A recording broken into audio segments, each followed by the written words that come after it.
The secret of life. The night Julián came into the world, there were no stars in the sky. Thick clouds covered everything, as if they carried the same weight his biological parents bore, a weight of fear, uncertainty, and desperation. Martina was only 20 years old. Samuel was 22. They were young, poor, and trapped in a chain of misfortune that seemed to repeat itself generation after generation. They didn't want to abandon their son. In fact, they had fought for months not to. But the hunger, the landlord's threats, the nights without electricity, the early mornings without milk or diapers slowly broke their spirits. As Martina walked toward the wealthy neighborhood before dawn, holding her baby in her arms, it felt like she was carrying a ticking time bomb. She didn't want to let him go. She didn't want to lose him. But she knew that if they kept him, they would condemn him to a dark future. "Maybe in there he can have what we can't give him out here," Samuel said, his eyes red with anguish.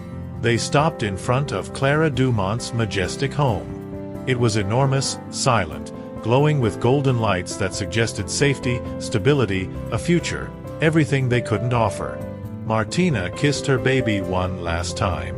She laid him gently by the door, wrapped him more tightly in his blanket, and with a knot in her throat whispered, "Forgive me, my love. If you ever come looking for us, I hope you can understand." Samuel rang the doorbell. They held hands and ran. Seconds later, Clara appeared at the door in a silk robe, startled by a cry that seemed to split the dawn in two. When she lifted the baby and held him to her chest, something inside her broke open. She was a powerful woman, respected, accomplished, admired, but empty. She couldn't have children. She had accepted that fate years ago, but never without pain. This baby was a message she couldn't ignore. She took him inside. She called the police, hospitals, foundations, but no one claimed him. No one asked for him. No one came looking. Clara decided to adopt him and gave him the name that would change his life, Julián. From that moment on, his home became a world of stability and love. Clara didn't spoil him with excessive luxuries. She gave him structure, values, serenity, an education grounded in discipline and emotional self-control. "You can't choose what happens to you in life," Clara would tell him, "but you can choose how you respond." Without realizing it, she was raising him on the principles of Epictetus, Seneca, and Marcus Aurelius. Julián grew up with a strange mix of gratitude and emptiness, as if something inside him was searching for a story he didn't fully know. But whenever he touched a soccer ball, the world aligned. Soccer became his parallel home, the place where he could simply be himself. No questions, no doubts, no shadows. By age 10, his talent was obvious. By 13, he was standing out at the regional level. By 15, professional teams were watching him. But it was at 17 that his life changed forever. One afternoon, walking home, he overheard two women gossiping outside a neighborhood store. "That boy isn't Clara's son," one of them said. "They found him abandoned like a stray puppy at her doorstep." Julián felt the world stop. Clara had never lied to him, but she had never told him either. He had simply assumed. Now that single sentence became an emotional earthquake. That night, he confronted Clara. She cried. He cried. But the hardest part wasn't discovering the truth, it was what came after.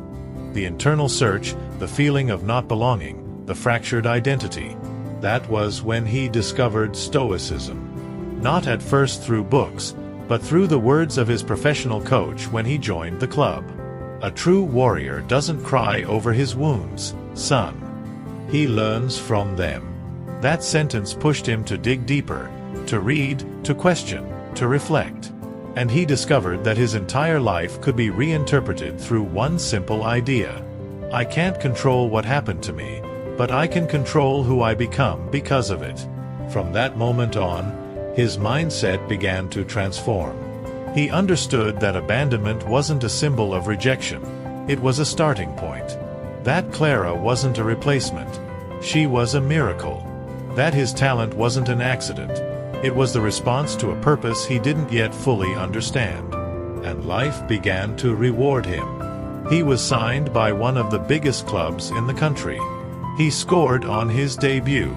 His name began appearing in sports headlines. His composure drew attention. His humility won over the public. His discipline became legendary. But everything exploded when a journalist asked him on live television, "What's the hardest thing you've ever gone through?" With quiet strength, Julián told his story.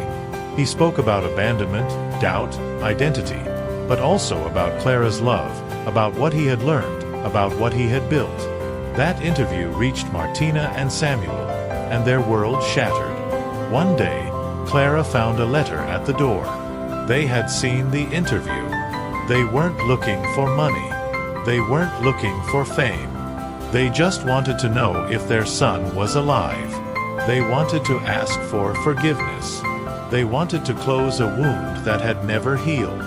Julián decided to meet them. The encounter was heartbreaking. Martina cried uncontrollably. Samuel trembled as if afraid of being struck by his own past. Julián felt something unexpected, a mix of compassion and serenity. There was no hatred, no rage, only a deep sense of having reached the end of a long road. "I can't change what you did," he told them, "but I can decide what it means. Today, I choose to believe your decision saved my life. And because of that, I am here." He forgave them. And that night, he finally understood what Marcus Aurelius meant. The universe is change. Our life is what our thoughts make of it. When he was signed by a European club, he brought Clara with him, not to live as his shadow, but as his mother. His true mother. The one who raised him. The one who loved him. The one who taught him how to be a man. Martina and Samuel remained nearby, but not to replace Clara. Julián had made it clear. His heart had defined spaces. And everyone respected that. On the day of his European debut, he stepped onto the field with tears held back in his eyes. Not from nerves, but from recognition. From gratitude. For everything life had taken from him and then returned multiplied. When he scored his first goal, the entire stadium roared.